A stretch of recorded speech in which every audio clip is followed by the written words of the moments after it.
For every pitch of the entire game, live from Sparky Haller Field.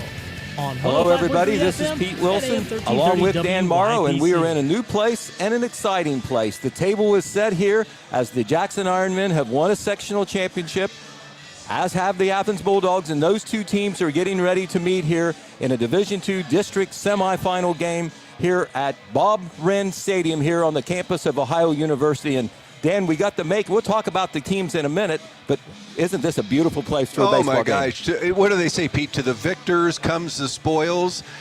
This is what you get when you win a sectional championship. You get advanced over to Bob Wren Field. It's a beautiful facility. We know at Ohio University. We all know it so well. I think you happen to be a graduate from there. But we're looking right at the Convocation Center. We're right behind it. It's a beautiful stadium.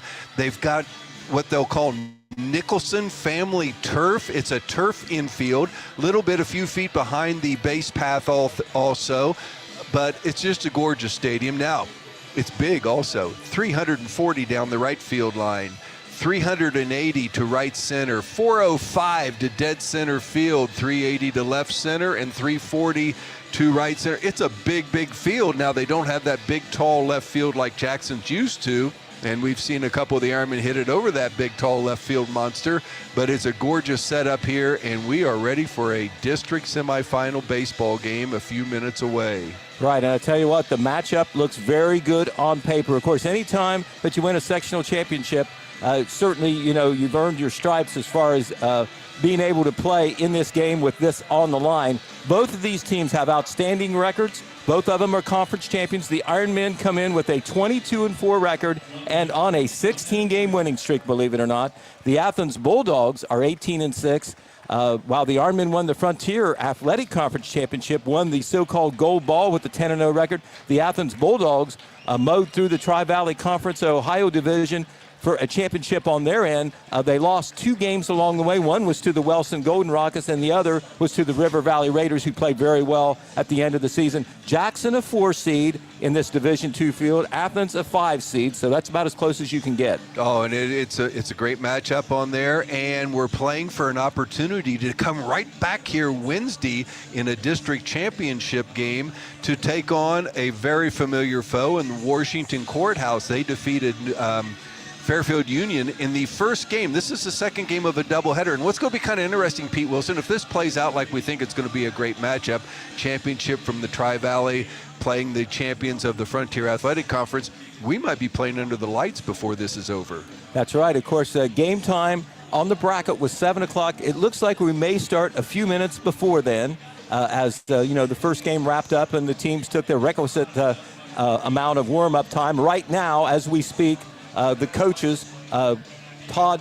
Newsom for Athens and Josh McGraw for Jackson, are talking with the umpires. And you know you're in the big time when you got four umpires out there instead of just 2. Well, we're not fooling around when we're in the district championships here. And once again, it's a district semifinal, playing for a chance to go to the district championship. So this is fun. Remember, Pete Wilson, it was just a year ago. We were here at this field. And I know Coach Josh McGraw remembers it well, and so does a majority of the baseball players on this team, losing a heartbreaker to Washington Courthouse, a team that actually advanced through the regional to the state semifinals that year, but gets beat 1-0 in the bottom of an 8th inning on a squeeze bunt. We were that close. And this baseball team, as you said, with a 16-game winning streak, a 22-4 gaudy record, a team that was 3-3 at one point in this season, but they want to make another step and get beyond last year. That one still had to sting a little bit, I'm sure, in the memories of all the players and the coaches. So big opportunity here, but we got to take on the very best of the Tri-Valley Conference. And Athens baseball has just been good for years and years, and the athletes, we know Athens has athletes, so it should be a really fun matchup tonight. Right, and speaking of the matchup, these two teams did play earlier in the season. It was an April 26th game over at Athens, and in that game, close for 5 innings, but then the Ironmen scored a couple runs in the 5th, I think 4 more in the 6th, and they ended up winning that game 7-1. Yeah, it was unearned runs, and it was a game, but it was a win. Once again, it was part of that win streak for the Ironmen.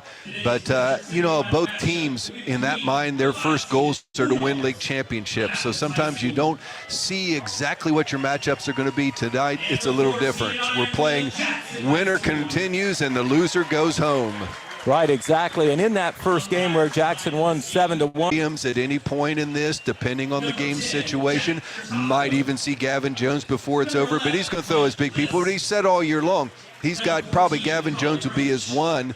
Ramey White and Tucker are 2, and 2A, 2B. Either one or go, and he has complete confidence in it. And that's one reason we're 22-4 this year, Pete Wilson, is the depth of our pitching. And we've got other pitchers beside that. Xander Irvin, an excellent relief pitcher. So you throw everything out the door right now. You got to get a victory tonight to get a chance to play again on Wednesday night. Right, and the Athens Bulldogs, of course, a lot of local fans, other than the baseball families that follow the team every game, not real familiar with the Bulldogs. But Noah Sinkoff is going to be the starting pitcher for the Bulldogs. And 5 days ago on Wednesday, when Athens played for a sectional championship at home against their conference rival, the Meigs Marauders, he was the starting pitcher and the star of the game, basically. They won 7-1, and Sinkoff gave up only 5 hits, 1 run, struck out 14, and walked 3 and going the whole way. Interesting game. While the Ironmen winning a sectional championship on Sparky Howler Field, Pete Wilson, little bit unique in the situation to win 7-0. Our pitcher throws a no-hitter, strikes out 14, was spectacular, but we only scored in 1 inning that night. We had 5 scoreless innings. I know Coach McGraw wasn't thrilled about that, but boy, we took advantage of some errors by Athens, but some clutch hitting. Started on the